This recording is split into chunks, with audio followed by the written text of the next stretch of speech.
It's always great to compare things. It gives us a clearer understanding of concepts that would normally blur the lines between what is what and what is not. My name is Arya and I'm from Edureka, and I welcome you to today's session where we will be comparing the two most promising blockchain platforms, Ethereum and Hyperledger. I'm going to compare Ethereum and Hyperledger on the basis of following parameters. These parameters include network type, cryptocurrency, consensus mechanism, smart contract, language of development, and maintenance. Now, before we jump to comparing them, let me brief you a little bit on both the platforms. So to begin with, Ethereum is a decentralized platform that enables business logic to be implemented on the blockchain with the aid of smart contracts. These contracts are executed on a decentralized computer called the Ethereum virtual machine, which lies at the heart of the Ethereum architecture. The developers at Ethereum have always advertised themselves as the future of the internet, and a lot of people seem to agree too. With its simple and generalized protocols and easy to learn scripting language, Ethereum has become a platform thriving with use cases of decentralized applications. For example, CryptoKitties, Loterium, the Roulette, and many more. Moving on to Hyperledger, many people seem to be really confused as to what Hyperledger is. Well, Hyperledger is an open source project under the Linux Foundation. The Hyperledger project has various frameworks under its license, like Fabric, Iroha, and Indy, to name a few. All these frameworks enable developers to provide blockchain-based solutions for industrial and business-related problems. I have another video on this playlist where I think I've done a pretty decent job at explaining what Hyperledger is. You guys should definitely check that out. Now that I've briefed you all about our two contesting teams today, let's begin comparing them. Starting off with network types. Well, there are three different types of blockchain networks: public, private, and consortium. Public blockchains are accessible by everybody with access to the internet. These networks need every ledger to run consensus to validate every transaction that occurs on the network. Private blockchains are much more different. They are only accessible by a limited number of participants, as the name clearly suggests.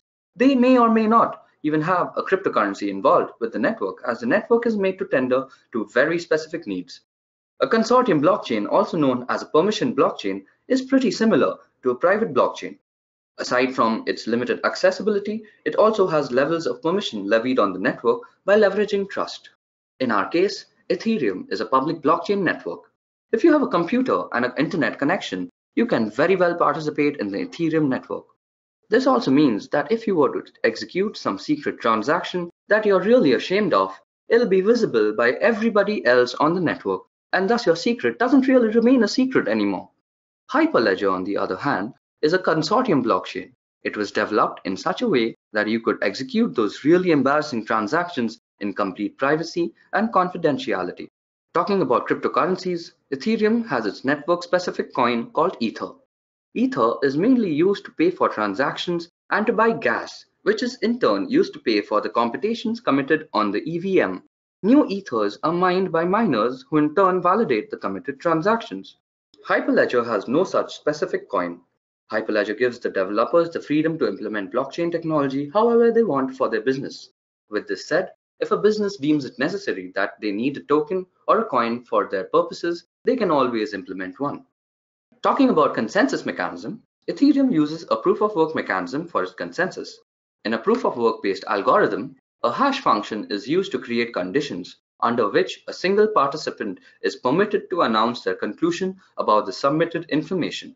And then those conclusions can be verified by all other people in the system. False conclusions are prevented by parameters of the hash function, which ensure that false information will fail to compute in an acceptable manner. In the Ethereum system, the participants who publicly verified the transaction on behalf of the entire network are rewarded for their participation with newly created Ether. On the other hand, Hyperledger allows developers to choose whether they require a consensus mechanism at all.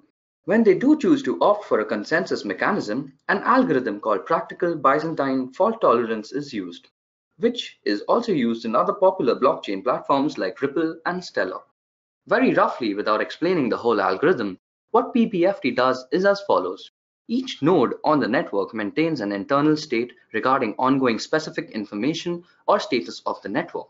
When the node receives a message, they use the message in conjunction with the internal state to run a computation.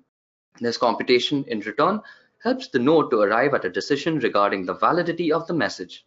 After reaching its individual decision about the message, it shares it with all other nodes in the network.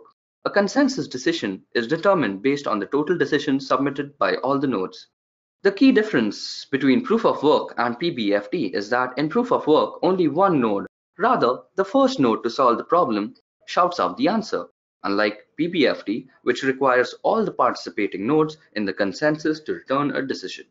Moving on to smart contracts, Ethereum and Hyperledger both allow business logic to be implemented with the aid of smart contracts.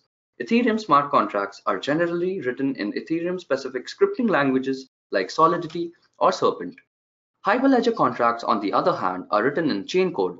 Aside from that, to run smart contracts on Ethereum, computation fee must be paid in the form of gas.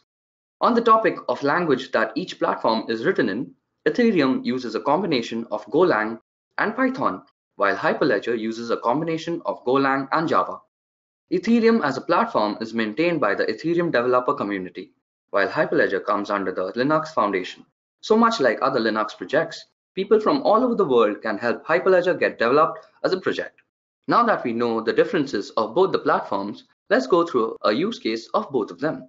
For Ethereum, I'm going to show you all how voting can be made completely transparent. The voter will submit his information to an identity verifier running on Ethereum with the help of smart contracts. After the identity has been verified, a token key is generated which the voter will enter into the ballot interface. This token is unique and solves the problem of double voting in today's world. The voter casts his vote, and this vote is registered in a block on the blockchain network, thus maintaining transparency and integrity of the voting system. Ethereum is preferred here as a platform over Hyperledger due to its public nature, which is integral for voting. For our Hyperledger use case, I'll be explaining a drug tracing scenario so that a pharmacist knows where his medicines are being manufactured for quality assurance purposes. It is important to note that there is no need for it to be public, as that would mean revealing confidential obligations between the pharmacist and the manufacturers. Every change in the medicine's location, storage type, etc. are stored on the blockchain. These can also be automated with the help of Internet of Things sensors. In this way, the pharmacist and the patient both can verify the origin of the product and quality is assured. A very similar business model is being used under the name Hyperledger Sawtooth to track fishes after harvest till the time they're served on the table at a restaurant. Coming to the point of which platform is the best, I personally don't think there is any best, per se, as implementations of each platform should be according to the specified business models. In my opinion, in the near future, most business-to-business franchise or B2B franchise will be run on Hyperledger as they need to execute confidential obligations without passing everything through a central authority. On the other hand, Ethereum will rule the world of business-to-customer or B2C enterprise due to its global reach and public nature. That's it from me today, guys. I hope you all learned something today about these two platforms. Goodbye. I hope you have enjoyed listening to this video. Please be kind enough to like it, and you can comment any of your doubts and queries, and we will reply them at the earliest. Do look out for more videos in our playlist and subscribe to Edureka channel to learn more. Happy learning!